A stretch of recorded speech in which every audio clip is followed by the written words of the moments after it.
Hello students, very very good morning. अभी तक हमने देखा किस तरह से हेरिडिटी के बारे में आपको पढ़ना है इस चैप्टर में and about the evolution as well. दोनों टॉपिक्स आपको बहुत ही अच्छे से समझ में आ गए होंगे और बहुत ही सारी चीजें हमने इंटरेस्टिंग भी पढ़ी इस चैप्टर में। आज हम डिस्कस करने जा रहे हैं अबाउट सम इम्पॉर्टेंट क्वेश्चंस, यानी किस तरह से हर एक टॉपिक से क्वेश्चन पुटअप हो सकते हैं आपके बोर्ड्स में। तो यहाँ पर सबसे पहले बात करेंगे अबाउट सम बेसिक क्वेश्चंस जो कि आपसे पूछे जाएंगे, थोड़ा सा टेक्निकलिटी ऐड करके, यानी यहाँ पर आपको थोड़ा सा दिमाग लगाना पड़ सकता है अपना। ठीक है, तो सबसे पहले हम हेरिडिटी से रिलेटेड कुछ क्वेश्चंस को पिकअप करेंगे और उसके बाद बात करेंगे इवोल्यूशन के बारे में। तो यहाँ पर सबसे पहला क्वेश्चन जो हमने लिया है जो कि है, how do Mendel's experiment show that traits में बी डोमिनेंट और रिसेसिव। आप थोड़ा सा सोचिए, आपके पास 2 मिनट का टाइम है। आप सोच सकते हैं कि इस क्वेश्चन का क्या मतलब है। फिर से रीड करते हैं, how do Mendel's experiment show that traits में बी डोमिनेंट और रिसेसिव। यानी आपको कैसे ये बात पता चलती है कि एक ट्रेट डोमिनेंट भी हो सकता है, रिसेसिव भी हो सकता है आफ्टर मेंडल्स क्रॉस या मेंडल के एक्सपेरिमेंट के बाद। देखिए, आपको याद होगा जब हमने मोनोहाइब्रिड क्रॉस कराया था, वहां पर देखा था पहली बार क्रॉस पॉलिनेशन कराने के बाद जो हमें F1 जनरेशन मिली थी, उस F1 जनरेशन में सारे के सारे टॉल प्लांट्स मिले थे। याद है आपको? याद होगा आई गेस।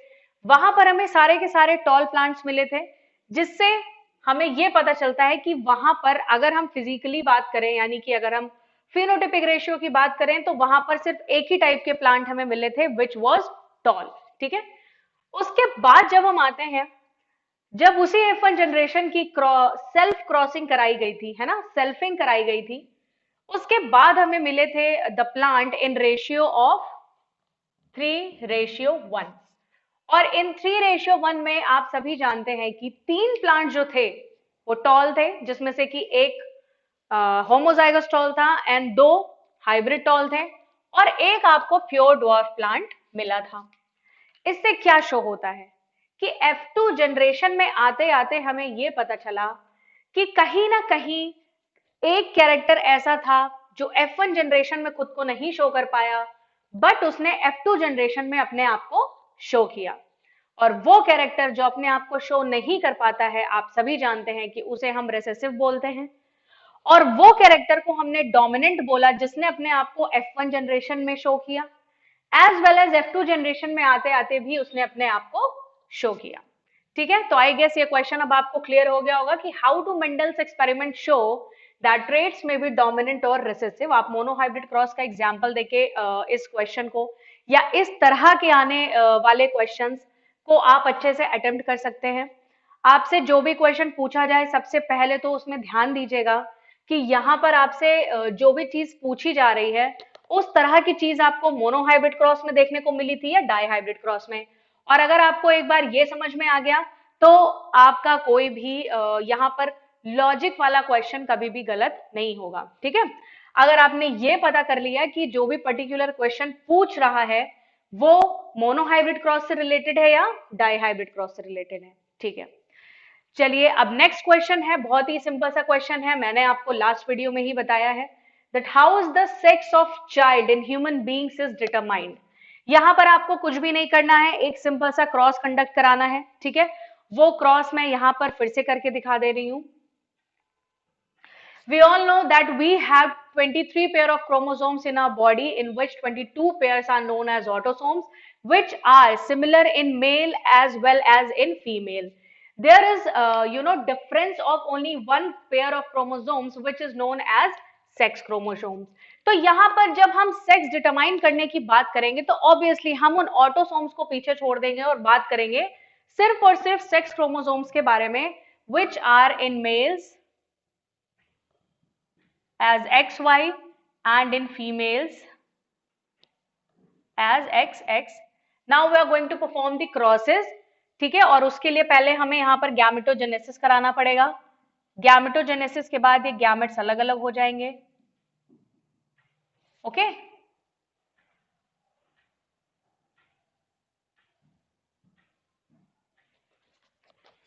जल्दी से बताइए कि इसका क्या रेशियो आएगा। आप सभी जानते हैं that X X will make up X X, X X will make up X X, X Y will make up X Y, and X Y will make up X Y. So here in the ratio comes 50:50. All right, यानी यहां पर 50-50 का ratio बनता है, यानी कि 50% chances हैं कि मेल बॉडी बनेगी और 50% चांसेस है कि फीमेल बॉडी बनेगी. एंड यहां पर जो सबसे ज्यादा इंपॉर्टेंट पॉइंट आता है वो ये है कि ऑफस्प्रिंग का जेंडर क्या होगा, ये कंप्लीटली डिपेंड करता है मेल काउंटर पार्ट पे, ना कि फीमेल काउंटर पार्ट पे. ये चीज आपको ध्यान रखनी है. इसको एक एक सोशल क्वेश्चन की तरह भी पूछा जा सकता है कि, और पूछा जाता भी है कि क्या ये सही है, यानी कि जैसा कि हम अपनी सोसाइटी में देखते हैं, या अगर हम आज से कुछ टाइम पहले की बात करें तो बहुत ही ज्यादा एक बड़ा इशू था ये कि फीमेल्स को ब्लेम किया जाता था जब लड़की की बर्थ होती थी. जब फीमेल बर्थ होती थी तो उसके लिए फीमेल्स को ही ब्लेम किया जाता था. But this is not scientifically true. यहां पर साइंटिफिकली ट्रू नहीं है ये. क्यों? क्योंकि ऑफस्प्रिंग का जेंडर डिटरमाइन करते हैं मेल क्रोमोसोम्स, ना कि फीमेल क्रोमोसोम्स. जैसा कि आप देख सकते हैं कि दोनों टाइप के क्रोमोसोम्स मेल में प्रेजेंट है, ना कि फीमेल में. ठीक है, तो ये चीज आपको ध्यान रखनी है. ये एक सोसाइटल इशू से कनेक्ट करके क्वेश्चन आपसे पुटअप किया जा सकता है. ठीक है, now the third question is what is genetics. बहुत ही सिंपल सा क्वेश्चन है, मैंने कई बार आपको ड्यूरिंग द एक्सप्लेनेशन समझाया है, और ये क्वेश्चन का आंसर आप खुद से लिखें, है ना. Now the fourth one is define species and the term speciation. Species के बारे में आप सभी जानते हैं, एक ग्रुप के वो ऑर्गेनिज्म जो काफी सारी सिमिलैरिटी शो करें, है ना, चाहे वो बॉडी पार्ट्स हो, उनका इंटरनल मैकेनिज्म हो, या उनका इवोल्यूशन हो. ठीक है, ये सारी चीजें अगर कॉमन होती हैं किन्हीं ग्रुप ऑफ मेंबर्स में, तो वहां पर उसे हम एक पर्टिकुलर स्पीसी बोलने लग जाते हैं. But the term speciation is completely different from the term species.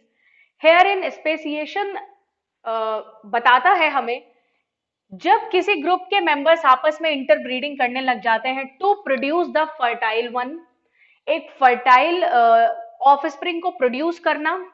उसके बाद उस स्पीसी के ऑर्गेनिज्म, यानी वो जो फर्टाइल बेबी प्रोड्यूस हुआ है, उस बेबी का अपनी ही स्पीसी की स्टेबिलिटी में कंट्रीब्यूट करना, और वहीं से किसी नई स्पीसी के बर्थ के लिए भी कंट्रीब्यूशन करना.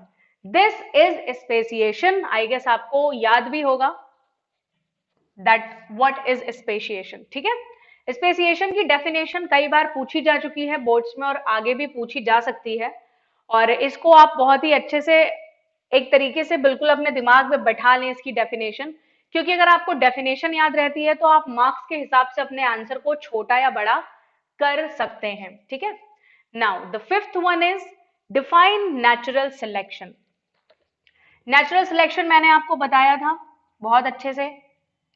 अब आपका ये होमवर्क है, आपको पता करना है that what is natural selection and the theory of natural selection किसने प्रपोज की थी. ठीक है, आपको बताना है कि नेचुरल सिलेक्शन क्या है, और उसके साथ ही आपको बताना है कि थ्योरी ऑफ नेचुरल सिलेक्शन किसने दी थी. All right, so this is your homework, you have to do it by your own.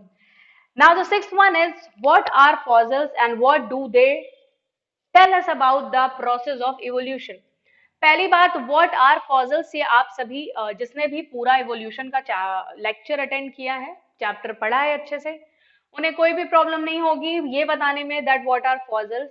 बहुत ही सिंपल सी डेफिनेशन है, the dead remains of living things are known as fossils.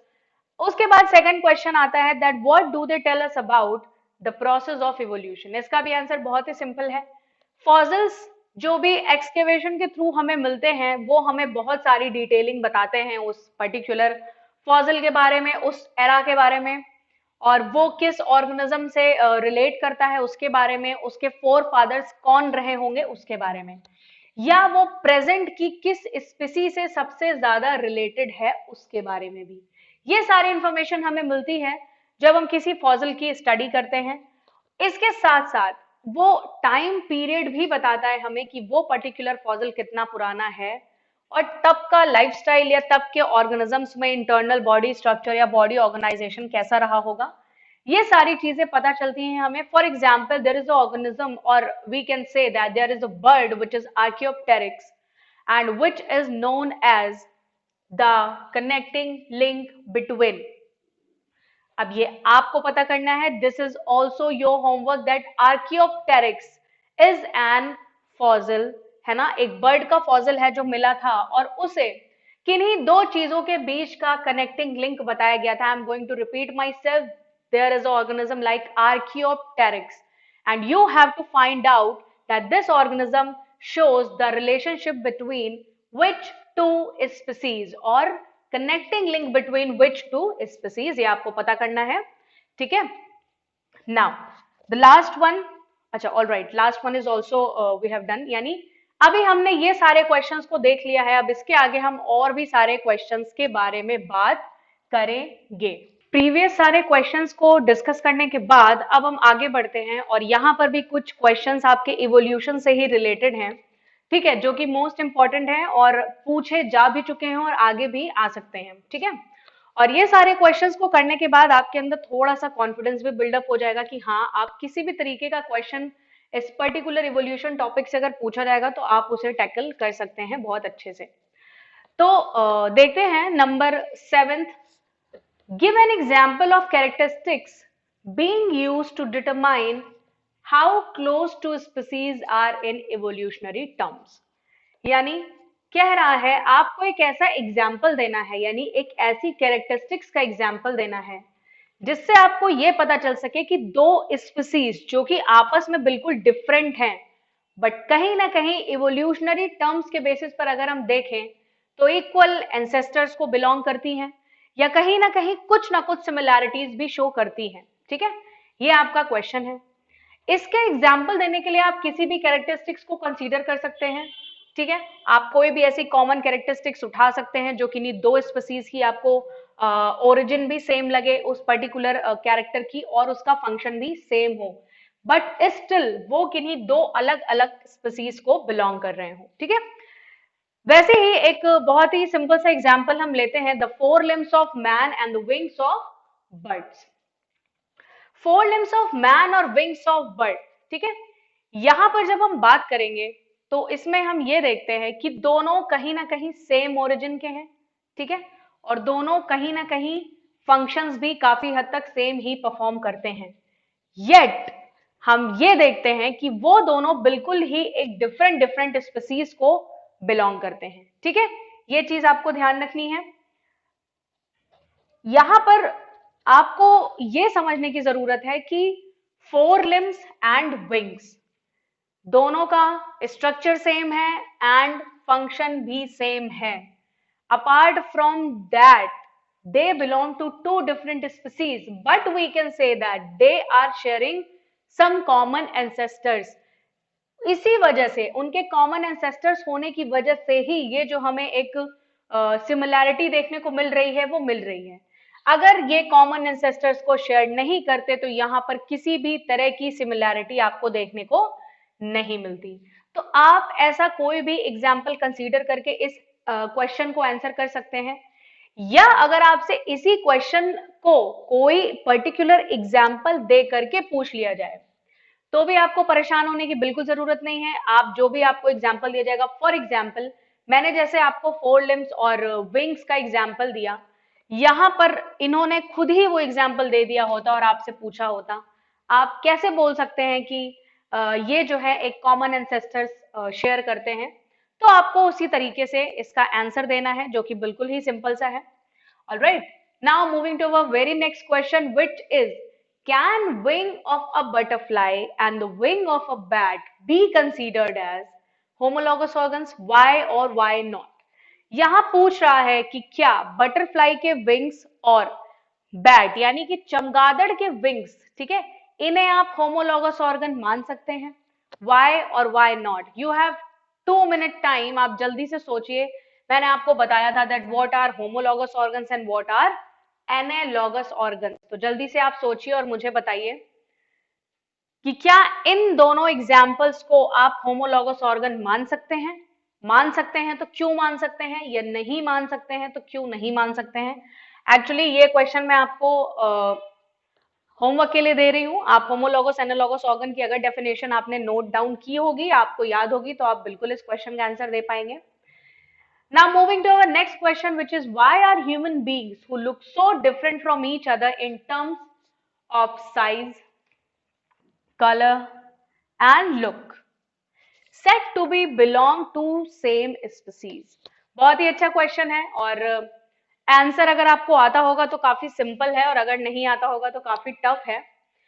यहां पर पूछ रहा है कि बिल्कुल साइज और कलर और लुक्स में इतना ज्यादा डिफरेंशिएशन होने के बावजूद भी हम ऐसा क्यों कहते हैं कि ह्यूमन बीइंग सेम स्पीसी को बिलोंग करते हैं?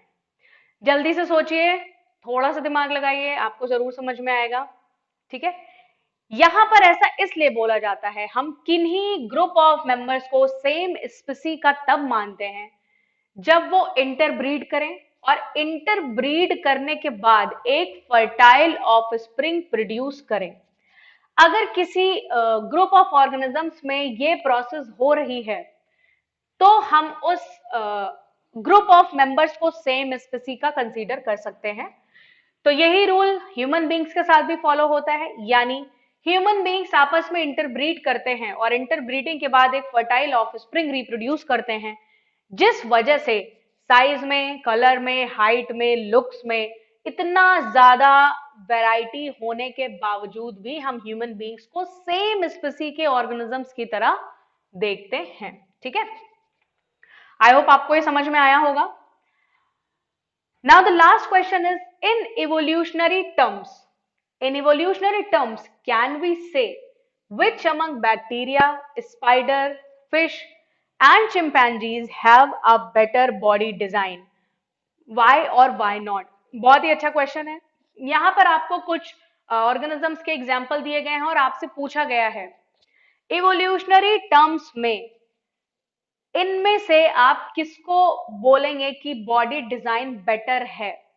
बैक्टीरिया का बेटर है, स्पाइडर का बेटर है, फिश का बेटर है, या चिंपैंजीज का बेटर है?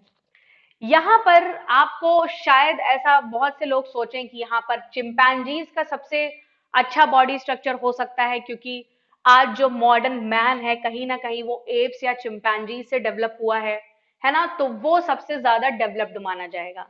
लेकिन यहां पर इसका आंसर अगर आप चिंपैंजीज दे रहे हैं तो बिल्कुल इनकरेक्ट है। इस क्वेश्चन का करेक्ट आंसर है बैक्टीरिया, बिकॉज बैक्टीरियाज का बॉडी डिजाइन और बॉडी टाइप बहुत ही ज्यादा डाइवर्सिफाइंग है, बहुत ही डाइवर्सिटी पाई जाती है बैक्टीरियाज में, और बैक्टीरियाज ही सिर्फ एक ऐसे ऑर्गेनिजम्स माने जाते हैं जो कि हार्श से हार्श कंडीशंस में सरवाइव कर सकते हैं, चाहे कोई बहुत कोल्ड रीजन हो, कोई बहुत हॉट प्लेस हो, ठीक है, या कोई बहुत स्वाम्पी एरियाज हो।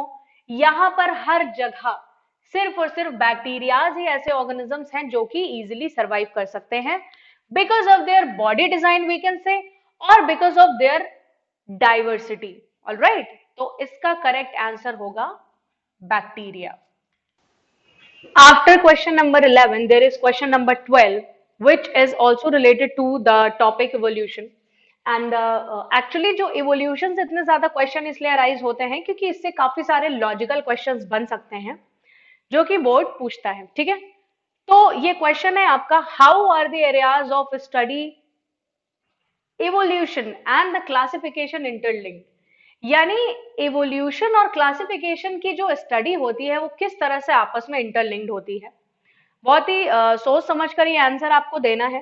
ठीक है, देखिए जो इवोल्यूशन होता है, इवोल्यूशन कहीं ना कहीं डिपेंड करता है changement in the characteristics of some particular existing species. यानी कोई स्पीसी अगर ऑलरेडी एग्जिस्ट कर रही है तो उसमें जो भी एक बॉडी पार्ट्स का या कैरेक्टरिस्टिक्स का चेंजमेंट होता है उसे ही तो हम इवोल्यूशन बोलते हैं। तो ये जो इवोल्यूशन हो रहा है, कहीं ना कहीं ये क्लासिफिकेशन जो हमने कर रखा है ऑलरेडी, यानी बहुत सारे ग्रुप्स में हमने क्लासिफाई किया हुआ है ऑलरेडी, आपने क्लास 9th में ये चीजें पढ़ी होंगी, यानी वी हैव ब्रॉडली 5 कैटेगरीज जिनमें हमने ऑर्गेनिजम्स को डिवाइड किया है, which are namely Monera, Protista, Fungi, Plantae and Animalia. ठीक है, तो यहां पर ये क्लासिफिकेशन जो हमने किया है वो किस बेसिस पर किया है? क्लासिफिकेशन हम करते हैं कुछ चीजों के, मतलब कुछ चीजें हैं जिनको बेस मान करके क्लासिफिकेशन करते हैं, जो कि आपका लेवल ऑफ ऑर्गेनाइजेशन हो सकता है, बॉडी मॉडिफिकेशन हो सकता है, बॉडी टाइप हो सकता है, प्रेजेंस ऑफ स्पाइनल कॉर्ड और एब्सेंस ऑफ स्पाइनल कॉर्ड हो सकता है, यानी प्रेजेंस ऑफ एक्सक्रीटरी सिस्टम और different different type of systems. इन सब के बेसिस पर हम क्लासिफिकेशन करते हैं, और जैसे जैसे हम ये देखते हैं कि ग्रुप ऑफ ऑर्गेनिजम्स में जो बॉडी पार्ट्स हैं या कुछ कैरेक्टरिस्टिक्स हैं वो इवोल्यूट हो रहे हैं, तो उसके बाद इवोल्यूट हुए ऑर्गेनिजम्स को हमने सिंपली दूसरी कैटेगरी में रख दिया। तो यहां से हमें यह पता चलता है कि इवोल्यूशन और क्लासिफिकेशन एक दूसरे के कॉम्प्लीमेंट्री हैं, और इन दोनों की स्टडीज हमेशा ही आपस में इंटरलिंक्ड रहेंगी। ठीक है, now question number 13, what are vestigial organs? Vestigial organs मैंने आपको बताया भी है, आप जानते भी होंगे, आपको ये होमवर्क में करना है, प्लस आपको ऐसे एग्जाम्पल्स भी देने हैं जो कि ह्यूमन बॉडी में वेस्टिजियल है। ठीक है, आपको एटलीस्ट 2 to 4 एग्जाम्पल्स देने हैं इस क्वेश्चन के। नाउ एक एग्जाम्पल मैं आपको बता भी देती हूं, which is appendix. Appendix is a kind of vestigial organ present in human body which have no function at all. Now the question number 14, which is how we can determine the age of fossil. ये भी मैंने आपको बताया था, दो types भी बताए थे, दो तरीके बताए थे जिससे हम फॉसिल फ्यूल्स की एज को डिटरमाइन कर सकते हैं, और वो दोनों आपको अच्छे से विद डिटेल पता होने चाहिए। Now the question number 15, which is define term geographical isolation, genetic drift and variation. ये तीनों टर्म्स भी मैंने आपको एक्सप्लेन किए थे, जिसमें से कि जियोग्राफिकल आइसोलेशन जो टर्म है, ये आप सभी जानते हैं कि जब हम फिजिकली, यानी जब हम अर्थ को डिवाइड करते हैं, किन्हीं प्लेस के बेसिस पर लोगों को डिवाइड कर देते हैं, और वहां की जो स्पीसीज होती हैं, तो उनका जो डिवाइडेशन होता है वो जियोग्राफिकल आइसोलेशन के बेसिस पर होता है। यानी फॉर एग्जांपल बहुत ही ठंडे रीजन्स हैं, बहुत ही गर्म रीजन्स हैं, या कोई बहुत ही स्वाम्पी एरियाज हैं। ठीक है, तो इस तरह जो हम डिवाइडेशन करते हैं एक एनवायरमेंटल कंडीशंस को देखते हुए, तो उसे हम जियोग्राफिकल आइसोलेशन बोलते हैं। Now the term genetic drift. What is genetic drift? When there is a change in frequency of a gene. जब जीन की फ्रीक्वेंसी में चेंजमेंट आने लगेगा तो अल्टीमेटली क्या होगा, आप भी जानते हैं कि क्या होता है रिजल्ट इसका। This will definitely result in mutation और अल्टीमेटली एवोल्यूशन। ठीक है, तो this is genetic drift. And what is variation? Variation आप सभी बहुत अच्छे से जानते हैं, जब एक ही स्पीसी के different different organisms variety of characteristics को शो करते हैं, तभी उसे हम वेरिएशन बोलते हैं। ठीक है, सो ये कुछ बहुत ही ज्यादा फ्रीक्वेंटली आस्क्ड और थोड़े से लॉजिकल टाइप के क्वेश्चंस थे जो इस चैप्टर से बन सकते हैं। और आई गेस अगर आपने ये सारे क्वेश्चंस को बहुत अच्छे से पढ़ लिया तो कैसे भी क्वेश्चन, यानी आपसे कितना भी मैनिपुलेशन के साथ क्वेश्चन पूछने की कोशिश की जाए, बट आप उसका आंसर बहुत ही इजीली दे लेंगे। तो इन क्वेश्चंस पे जरूर फोकस करिएगा, क्योंकि नो मैटर आपने चैप्टर कितने अच्छे से पढ़ा है या आपको कितना ज्यादा आता है, अगर आप क्वेश्चंस डिफरेंट डिफरेंट टाइप के टैकल नहीं करते हैं तो आपकी उतनी ज्यादा थिंकिंग स्किल डेवलप नहीं होती है, जो कि बायोलॉजी जैसे सब्जेक्ट के लिए डेवलप होना बहुत ही ज्यादा जरूरी है, because it is a completely theoretical form of subject.